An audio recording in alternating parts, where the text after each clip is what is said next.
As the car drove deeper into the forest, the woman's figure seemed to merge with the night, becoming blurry and eerie. Suddenly, her head tilted slightly to the side, revealing a pale, exposed neck. Li Chen instinctively glanced over. He saw a hideous scar on her pale skin, looking even more grotesque under the dim light. The scar was deep and long, with bloodstains that seemed to have only just congealed. Sensing Li Chen's gaze, the woman coldly looked over at him. Li Chen's heart skipped a beat. She suddenly snapped her gaze forward, too scared to look any longer. The atmosphere in the car grew more suffocating. The strange aura around the woman made Li Chen feel more and more uneasy.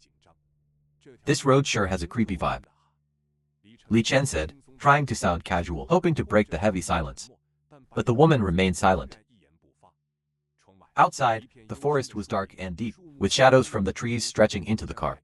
They formed eerie, twisted patterns. Suddenly, the woman's head and neck turned at an unnatural angle, making a horrible cracking sound. Li Chen's heart nearly stopped. Every hair on his body stood up.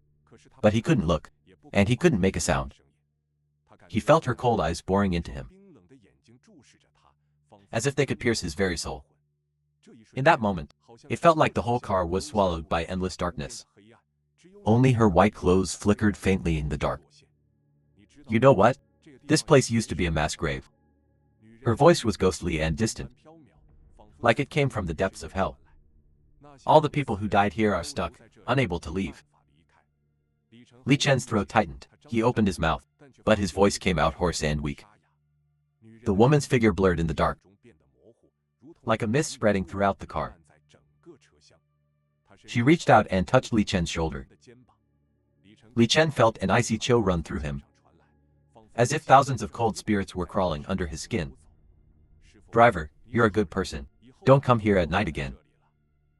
Her voice was mournful and cold. Her figure began to twist and distort in the dark, like a ghost trapped in the depths of hell. Suddenly the woman's figure disappeared into the darkness. The whole car returned to normal. Li Chen snapped out of it. He looked around in panic. The car was still parked where the woman had gotten in. Everything was the same as before, but the eerie vibe was gone. It was as if everything had just been a hallucination. The only proof was the coldness on his skin and his sweat-drenched clothes. Li Chen didn't care about any of that. The fear from earlier still lingered in his mind. He quickly hit the gas and sped towards the city. From that day on, Li Chen never drove at night again. He switched his driving hours to the daytime.